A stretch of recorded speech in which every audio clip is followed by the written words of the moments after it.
It was a gray February morning when I first felt that something was very wrong.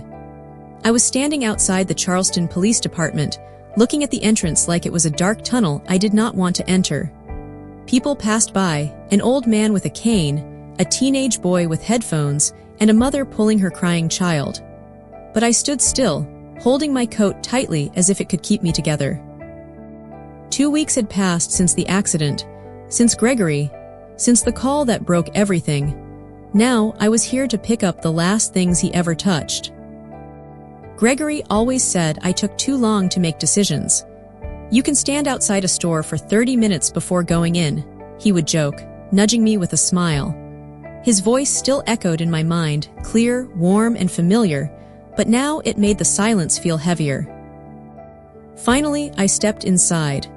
The building smelled like old paper, cheap coffee, and something metallic I could not name. A tired-looking woman behind the glass raised her eyes to me. "I'm Sarah Whitman," I whispered. "You called me about my husband's things." She nodded silently, wrote something in a ledger, and said, "The detective will see you soon. Please take a seat." I sat on a cold wooden bench, locking my fingers together tightly. My hands were shaking. My eyes stayed on the floor, gray with black spots, like pepper sprinkled on cement. Gregory used to tease me about that too. "You look at the floor when you are nervous, Sarah," he'd say, looking for answers from the ground.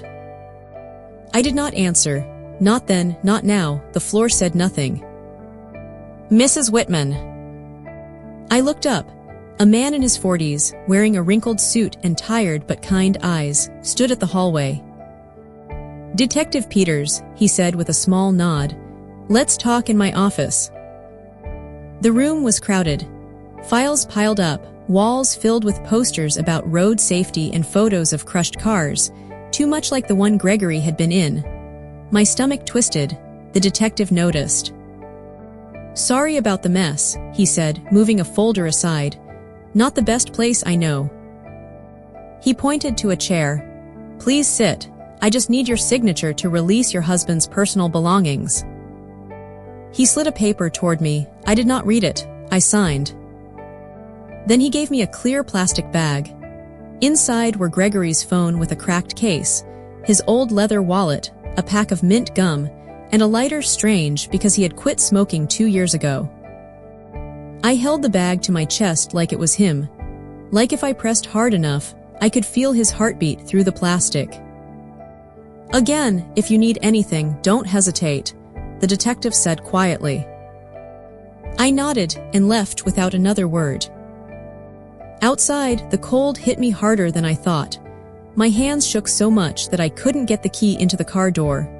Finally, I managed and threw the bag onto the passenger seat. It sat there like a silent accusation. The drive home was a blur of traffic lights, and tears I refused to let fall. Back in the kitchen, I made tea, not because I wanted to drink it, but because doing something felt better than drowning in silence. Then I opened the bag. One by one I laid everything out: phone, wallet, gum, lighter, keys. Too many keys, and two I had never seen before. One was small, like a mailbox key. The other was larger, oddly shaped with jagged edges like puzzle pieces. A plastic tag hung from the ring, faded but with a clear number, 47. My heart started to beat faster. I didn't know why, but those keys felt important. Like a door into a secret life my husband had kept from me. I stared at the keys. My tea grew cold beside me. I did not touch the keys at first. I just sat there, hands in my lap, heart pounding as if it wanted to escape my chest. Those keys did not belong to anything I knew. I knew every lock in our life, our house, the car, the garage, even the cabin his parents once owned. But these were strangers. Yet they were in his pocket the night he died. I picked them up slowly. The small one looked like a mailbox key, maybe from an old apartment. The large one was heavier and strange, with sharp teeth, not something from a normal suburban lock. I whispered the number on the tag aloud, 47. Gregory worked in construction engineering. Maybe it was for a work site, but he already had a work key card, plain, plastic, corporate. These were personal, carried close, like something important or secret. The kettle hissed behind me. I had forgotten. I turned it back on and poured a new cup of tea. I sat by the window, watching the wind move the trees. The sky hung low and gray, just like my chest. I had not slept well since the accident. Every night, I waited for the sound of his key in the lock, his footsteps in the hallway, his hand brushing my back in bed. Every night, nothing. That night, 2 weeks ago, I waited longer than usual. Midnight passed. I called his phone. No answer, just voicemail. I told myself maybe he was stuck at work or fell asleep in his truck. But deep inside, I knew something was wrong. I felt it. The call from the hospital came at 2:14 a.m., a flat voice, an accident on the bypass. He died instantly. They said it like it should comfort me. I held the keys tighter. Suddenly, my phone buzzed. The name on the screen made my stomach turn. Rachel Monroe, my best friend. Or at least that's what I thought for the last 7 years. "Hey," I said, trying to sound normal. "Sarah, sweetheart, how are you?" Her voice was soft but too careful. "I just got back from the station," I said. "Gregory's things." "Oh God, I'm so sorry, that must be terrible." She paused, then added, "Do you want to meet? I just picked Addie up from school. Maybe it's good for you not to be alone." I looked at the clock. It was already 3 p.m. "Sure," I said, "the usual place." "Of course," Rachel replied. "I'll see you in 30. I hung up and looked at the keys once more, before slipping them into my purse. Something inside me needed to carry them. They felt unfinished. I walked to the small cafe, just a few blocks from my house. It was a cozy place, full of soft lights and old furniture, the kind nobody really wanted to sit on for long. When I walked in, I saw Rachel sitting by the window, our table. Addie was with her, focused on a tablet, her legs swinging off the seat. "Hi, Auntie Sarah," she said without looking up. "Hey, sunshine," I smiled weakly. Rachel stood and hugged me. She smelled like the same vanilla lavender lotion she always wore, but something about it made me shiver. "You've lost weight," she said, concern written on her face. "You need to eat." "I'm trying," I lied. We ordered coffee, cake for Rachel, and orange juice for Addie. Rachel leaned closer. "How are you really?" I shrugged. Some days I feel like I understand he's gone. Other days, I'm still waiting to hear his footsteps. Rachel reached out and squeezed my hand warmly. "That's normal. You loved him. It takes time." I nodded. Then, before I could stop myself, I took out the keys from my purse and placed them gently on the table. "These were in his pocket," I said quietly. "All the others I know about, except these two." Rachel froze for a moment. Then I saw it, a flicker in her eyes, a tightening of her mouth. She picked up the keys, her hand shaking. Rachel looked at them silently, turning them slowly in her hand. The bigger key caught the light. It looked strange, like it belonged to some old factory door no one used anymore. The smaller one hung below, almost easy to forget beside the big one. Rachel cleared her throat. "No idea," she said too quickly. Her voice was a little too high. "Maybe from a project site. Didn't Greg work all over town?" I shook my head. He had a badge for the sites, and work keys, these aren't them. She put the keys back on the table, and wrapped her hands tightly around her coffee cup. Her fingers trembled slightly, like she was trying to hold something inside that was slipping away. "You shouldn't think too much about this, Sarah," she said softly. "You've been through so much. Men carry all kinds of things, spare keys for storage, locks they forgot to give back. It could be anything."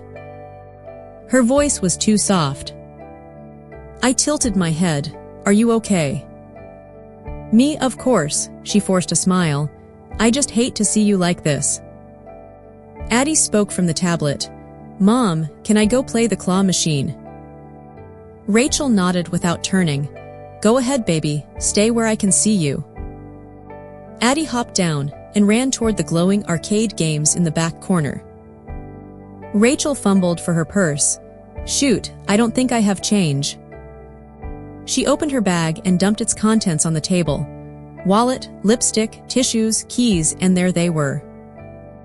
The same keys. Identical, the same small mailbox key. The same odd, big jagged one. The same worn plastic tag with the number 47. My heart stopped. Rachel, I whispered. She looked up. Where did you get those? Her eyes widened for just a second. Then she laughed nervously, forcing it. Oh, these, no, they're not the same. You're just imagining. All keys look the same when you're upset. No, I said firmly, they don't. I leaned in, my voice low. They're exactly the same, Rachel, down to the scratches on the tag. Rachel flushed. She quickly scooped everything back into her purse as if it was burning her hands. You're overthinking, she said. Grief messes with your head. You're seeing things that aren't there. Her voice cracked on the last word. I leaned back, my heart pounding. Why would Gregory have the same keys as you? I asked. I don't know, she snapped. Then more softly, maybe he found them and never gave them back. I said nothing. I just looked at her. She stood up. I should go get Addie. We have to leave soon anyway. I thought you said you had time. Plans changed. She walked quickly toward the games. I watched her go, noticing how stiff her shoulders were, how her hands shook more now than before when she reached for her daughter. Something inside me started to unravel. Rachel came back with Addie, who pouted. I didn't get to finish my turn. Next time, baby, Rachel said with a tight smile. She turned to me. I'll call you later, okay? I didn't answer. Take care of yourself, she said. Really? Then she left, one hand on Addie's shoulder, the other gripping her purse like it was holding her together. I sat there long after the door closed behind them, staring at the keys on the table. Identical. They were identical, and I no longer believed it was just a coincidence. I couldn't sleep that night. I kept replaying the moment her purse spilled open. The way her face changed when she saw the keys on the table.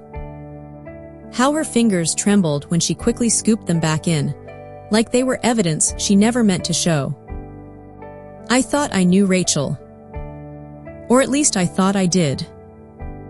We had been best friends since that ESL class 7 years ago. The one we both dropped when life got busy and Bobby's didn't come as planned. She was there when Gregory proposed. She helped pick out the dress I never wore because we chose a quiet courthouse ceremony instead. She brought lasagna when I had the flu and flowers when I lost my father. She was the one person I trusted enough to cry in front of. But that look in her eyes, it wasn't grief. It wasn't concern. It was panic. And panic doesn't lie. The next morning, she came to my apartment without warning. She brought a paper bag that smelled like butter and cinnamon. I made muffins, she said softly, standing in the doorway with red eyes and a forced smile. I let her in. I didn't trust her, but I wanted to see how far she would go to keep lying. In the kitchen, she sat at the table, holding her coffee like it could protect her from what she knew was coming. About yesterday, she started. I said nothing. I'm sorry if I seemed off, she said. Seeing you like that just rattled me. I didn't want you to spiral, so maybe I sounded defensive. Maybe, I said flatly. She laughed nervously. Okay, definitely. I leaned forward, looking her straight in the eyes. Rachel, those keys you dropped, they were the same. Exactly the same. She blinked fast. No, they were. Don't lie. I'm not. Yes, you are. She swallowed hard.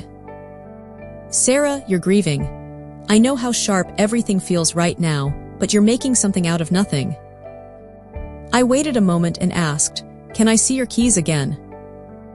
She reached for her purse, then froze. "Oh, I forgot them. I left them at my neighbor's. She waters my plants when I'm away." That wasn't just a lie. That was a prepared lie. I crossed my arms.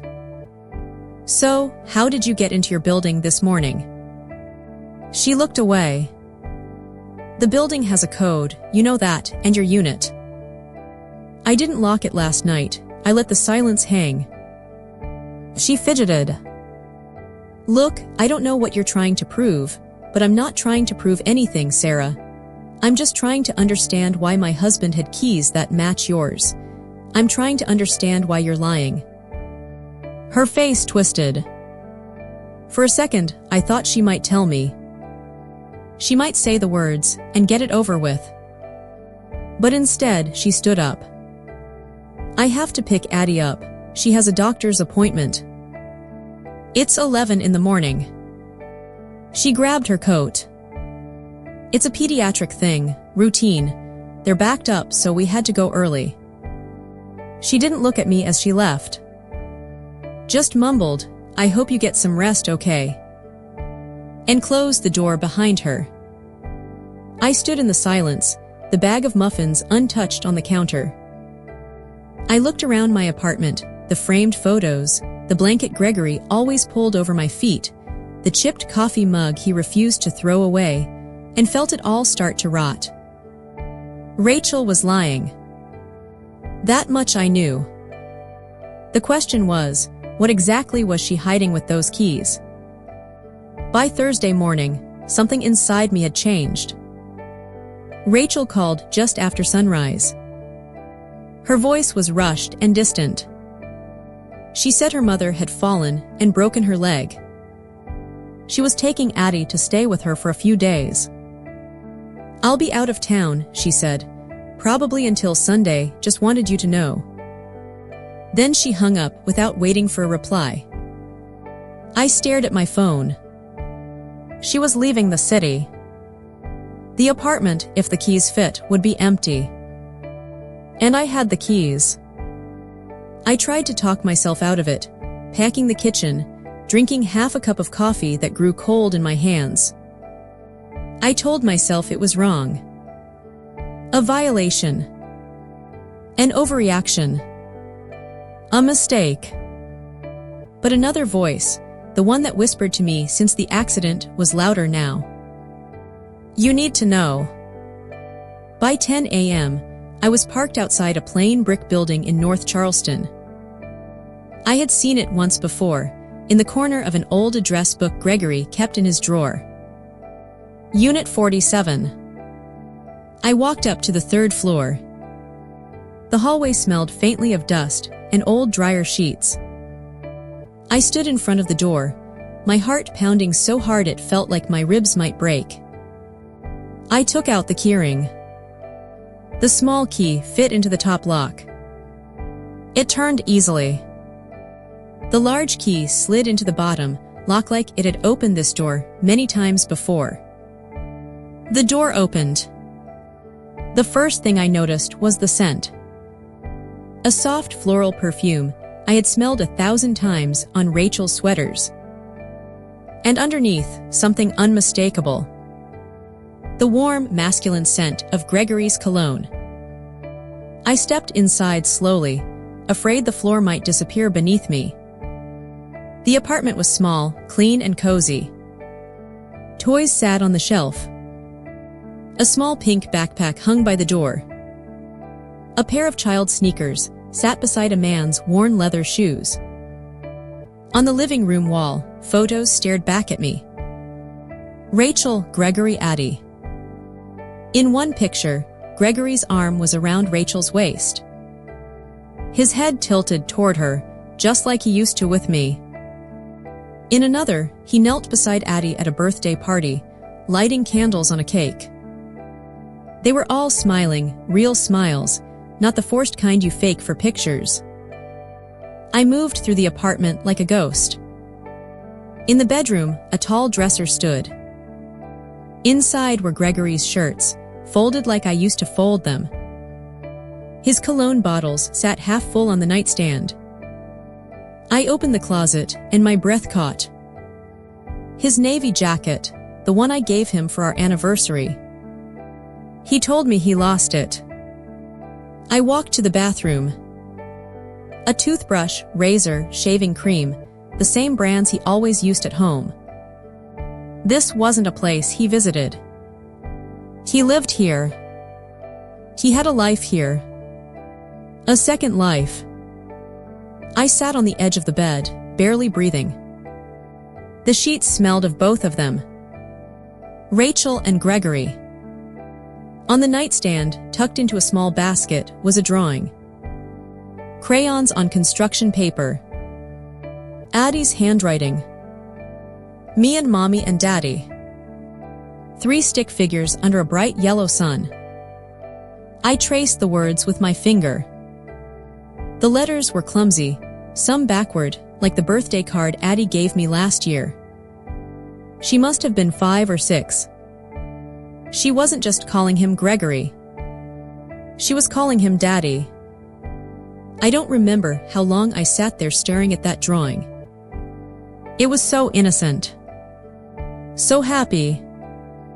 Everything my heart was not. My hands grew numb. My breath grew shallow. I was sitting in a life that had no room for me. A life Gregory built without me. I stood slowly, afraid moving too fast would wake the nightmare. On the fridge were more drawings. Snapshots of moments I never knew happened. Gregory teaching Addie to ride a bike. Gregory cooking.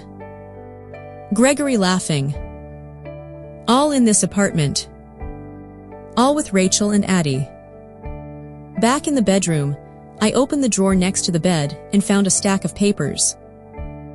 Most were boring, receipts, bills, old grocery lists. But at the bottom was a manila envelope. Inside, a DNA test. My vision blurred as I read the words. Probability of paternity, 99.9%. Gregory was Addie's father. I stepped back, gripping the dresser for balance. Dennis had once said Gregory seemed distracted lately, acting strange and pulling away, even from him. I had thought it was just stress. But now, the truth was undeniable. I placed the envelope back where I found it. I didn't need proof. The truth was heavy enough. As I returned to the living room, the front door handle rattled. My chest tightened. I had forgotten. Rachel said she was leaving this morning. But maybe something changed. There was no time to run. The hallway was too long. No place to hide. The door opened. Addie's voice came first. Mom, I forgot Mr. Bunny. Rachel followed, close behind. Quick, baby, grab it, we're already late. She saw me but said nothing. Instead, she spoke over her shoulder, more to herself than me. We barely made it out of town before Addie realized Mr. Bunny was gone. She wouldn't stop crying. We had to turn back. She stepped inside and froze. Our eyes met. Her face went stone cold. Sarah, she said, voice brittle. What are you doing here? I didn't flinch. You tell me. Her eyes dropped to the keys in my hand. I used his, I said. The ones you said didn't exist. Addie smiled and said, Hi, Auntie Sarah, what are you doing here? Rachel's voice cracked. Sweetheart, go wait in the hallway for a second, okay? Addie's footsteps padded away. Rachel closed the door behind her and turned to me. I didn't want you to find out like this. Maybe you shouldn't have lied. Her mouth opened, then closed. I stepped forward, holding up the drawing from the nightstand. She calls him Daddy. And he wasn't he? Rachel swallowed hard. Yes. For how long? She dropped onto the couch, her legs weak. About 2 years. 2 years, I repeated, voice dull. 2 years he lived here with you, with her. She nodded slowly, avoiding my eyes. It started after his promotion 2 years ago. He said he needed a place to clear his head, and then he just stayed. I didn't plan for this, Sarah. No one does. But you stayed. I didn't think you'd understand. You were his wife, and you were supposed to be my friend. I still am. I laughed, short and sharp. No, you're not after this. She looked at me, tears in her eyes. I loved him. I didn't blink. So did I. It just happened. We never meant for it to go this far. You mean for him to raise a second family while he told me he was working late? Rachel said nothing. I looked around the cozy home, the pictures, the life. I hope it was worth it, I said. Then I walked past her, out of the apartment. Addie's small face looked confused and hopeful. Will you come over again soon? She asked. I forced a smile. No, baby, I whispered. I won't. Outside, the air felt heavier than when I came in. Maybe it was the weight of truth on my shoulders. Maybe just the Charleston humidity before the afternoon rain. Either way, my legs moved on their own, carrying me to my car.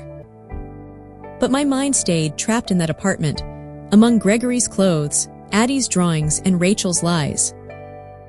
I sat behind the wheel for a long time, gripping the steering wheel so hard my knuckles turned white. My phone buzzed in my coat pocket. A message from James, Gregory's older brother. Hey, just checking in. You doing okay?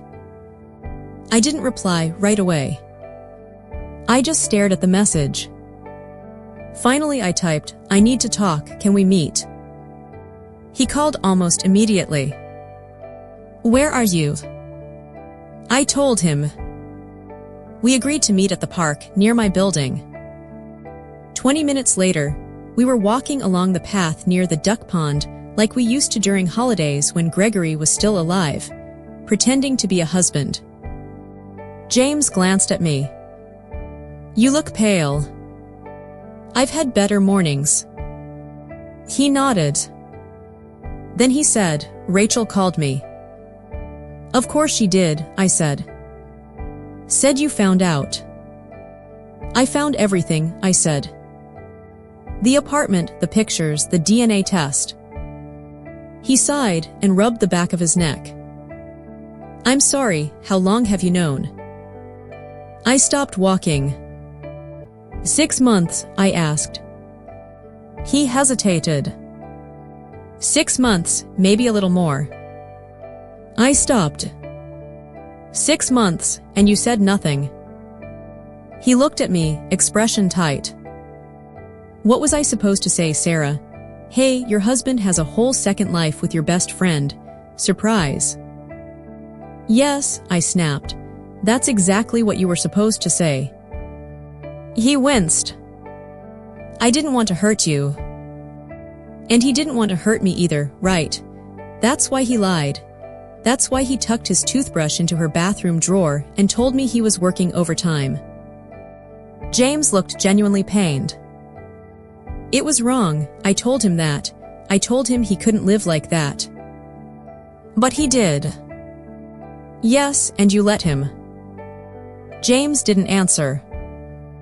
We sat on a bench watching the ducks glide across the water, unaware of how messy human lives can get. Did he ever say he was going to leave me? I asked. No, he said. He couldn't choose. He said he loved you both. I laughed softly. You can't love 2 people and lie to both of them. I think he convinced himself he wasn't lying, James said quietly. He said he felt safe with you, grounded, and with Rachel he felt alive. I stared at the water. So I was the foundation, she was the thrill. I don't think it was that simple. It never is, but it always ends the same. James turned to me. Sarah, I know I should have told you. I carry that guilt, but you deserve to hear this. He did love you in his way deeply, but he was weak, selfish, and scared. I said nothing. I don't want this to ruin you, he added. You're strong, don't let this make you bitter. I nodded slowly. I won't, but I also won't pretend this didn't happen. He smiled, relieved. Good, that's good. I stood. Thank you for meeting me. He got up too. If you ever need anything. I gave him a tired smile. I'll let you know. As I walked back to my car, I felt something strange. The betrayal didn't feel like fire anymore. It felt like ice, sharp, clean, and final. Gregory was dead. But the lies he left behind were still very much alive. I didn't go home right away. I drove aimlessly through the city for nearly an hour, letting the streets guide me. Memories clung to every corner. Gregory had taken me to a diner once after a long day at work. We laughed over burnt coffee and greasy fries. At that bookstore, he bought me a poetry book because the cover reminded him of my eyes. None of it felt real anymore. When I finally walked through my front door, the silence wasn't comforting.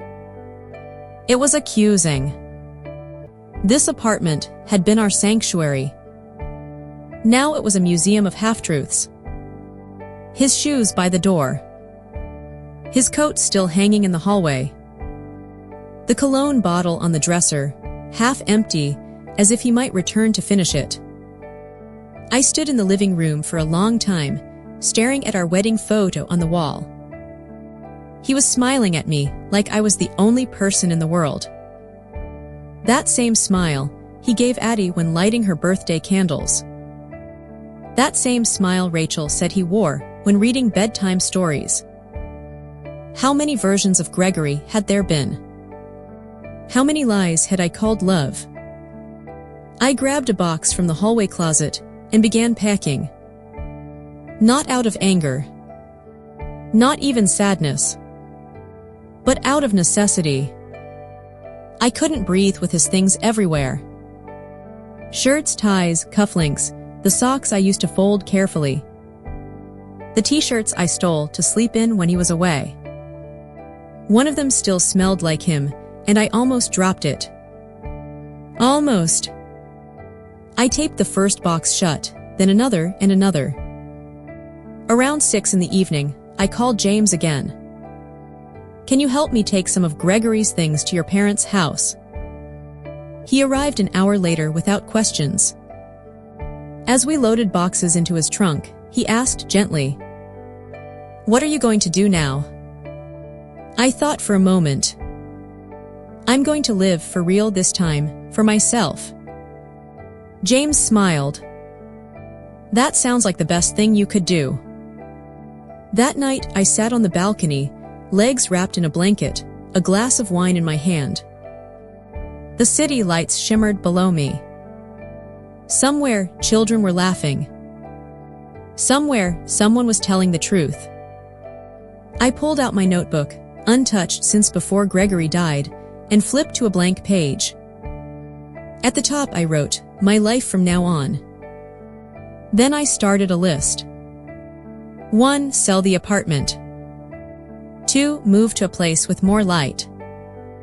3. Take that Italian class I always put off. 4. Travel alone, anywhere, everywhere. 5. Learn to cook a meal that takes hours, just because I can. 6. Stop asking permission to be happy. I didn't cry that night. Not even once. The pain was still there, yes, but it had a shape now. It had boundaries. And most importantly, it no longer controlled me. Around midnight, my phone lit up with a message from Rachel. "I know you don't want to hear from me, but Addie keeps asking about you. I told her you're busy. She said she misses you." I stared at the screen for a long time. Then I turned it off. Not out of cruelty, but survival. Because if I answered, I would lose myself again. And I had just begun to remember who I was. 1 year later, I stood on the balcony of my new apartment on the east side of Charleston. It wasn't large, but it was mine. The walls were painted soft cream, and warm sunlight filled the rooms in the afternoon. No more ghosts lingered in the corners. No more lies hid in the closets. Outside, magnolia trees were blooming early, small white blossoms opening like promises. Spring had come early this year. Or maybe, for once, I had come to meet it. Inside, a tabby cat named Rufus jumped onto the kitchen counter, meowing with practiced arrogance. I used to say I wasn't a cat person. Maybe I just hadn't had the space to become one. My mornings were simple now. Coffee from a French press. A newspaper spread across the table. The quiet hum of the world, waking up outside my window. I no longer checked 2 phones. I no longer waited for footsteps that never came. I had gone back to work after everything fell apart. But within months, I took a chance and applied for a leadership role at a local architectural heritage firm. Gregory had always said I wasn't tough enough for that kind of job. Turns out he was wrong. I got the position. And I was good at it. Better than good. On Tuesdays and Thursdays, I took evening Italian classes downtown. It started as a joke, a bucket list item. But I kept going. Not because I needed it.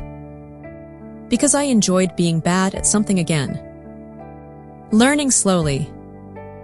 Starting fresh. That's where I met Michael. He was one of the instructors, warm, self-deprecating, a single dad with chalk on his sleeves and stories about his son Leo. We didn't rush into anything. I was careful. He was respectful. But over time, he became a familiar rhythm. A safe space. Someone who looked me in the eyes and never made me guess what he was thinking. We went on walks after class. Shared gelato on his porch. Talked about books, travel, grief, and mistakes. He never asked for more than I could give. Because of that, I gave more than I thought I ever could again. One Saturday morning, we wandered through the farmer's market, hand in hand. I realized I wasn't looking for shadows anymore. I wasn't listening for a voice that had lied. I was here. With someone real. Later that afternoon, I sat at my desk, flipping through a few old journals. Pages where I used to beg the universe for answers. Pages stained with tears, anger, and the ache of not knowing. Now I knew everything. And somehow, knowing didn't destroy me. The pain didn't vanish. It simply changed into something quieter. Something I could carry without breaking. Gregory was gone. Rachel was gone. And I was still standing. Not bitter. Not broken. Free. Outside, Rufus curled in a patch of sunlight on the windowsill, purring like a small, happy engine. And inside me, something purred too. A soft, steady hum of peace. Sometimes, I wonder what would have happened if I hadn't overheard Rachel in the hallway that day. If I had just kept walking, trusting blindly, choosing not to know. Maybe I would still be married to a ghost. Maybe I'd still be sleeping beside someone who smiled with his mouth, but hid with his soul. But I did stop. I did listen. And it shattered everything. But here's what no one tells you. Sometimes breaking is the only way the truth can get in. The old me would have tried to forgive too quickly. Would have held on to the memory of Gregory instead of accepting the man he really was. I would have made excuses, swallowed pain like it was my fault. But I didn't. I let myself feel it. All of it. The humiliation. The anger. The loss. And then I let it go. Not because they deserved forgiveness, but because I deserved freedom. One afternoon, as I packed the last of Gregory's things for donation, old books, cufflinks, a mug that said "World's Best Husband," which now felt like a cruel joke, I found a note I had written him years ago. It was short. Just 4 words. Come home to me. I stared at it for a while, then folded it gently and dropped it into the donation box. He never really came home. Not to me. And that's okay now. Because I came home. To myself. To the woman I buried under compromise. To the voice I silenced to keep the peace. To the dreams I postponed for a man who was never fully mine. Rachel still sends a message every few months. Always polite. Always indirect. I never respond. I don't hate her. I just don't owe her anything anymore. As for Addie, sometimes I see little girls her age in the park. And for a second, I think of what could have been. But then I remind myself she has her family. And I'm building mine in my own way. On my own terms. Michael and I are planning a trip to Umbria this fall. He says it's quiet and slow and full of good wine. I tell him I want to learn how to make pasta from scratch. He says he'll handle the wine. We laugh. We plan. And neither of us makes promises we can't keep. If you're listening to this, and you're in the middle of your own heartbreak, whether it's betrayal, abandonment, or the slow breaking of love, let me say this. You are not foolish for trusting. You are not weak for loving. But you are braver than you know for choosing yourself. There is no shame in walking away. There is no failure in saying, "This is not enough for me." The greatest revenge isn't what you say to them. It's the life you build without them. One brick. One truth. One morning, when you wake up and realize you're no longer waiting to be chosen. Because you already chose yourself. And that, quietly and completely, is where everything begins again.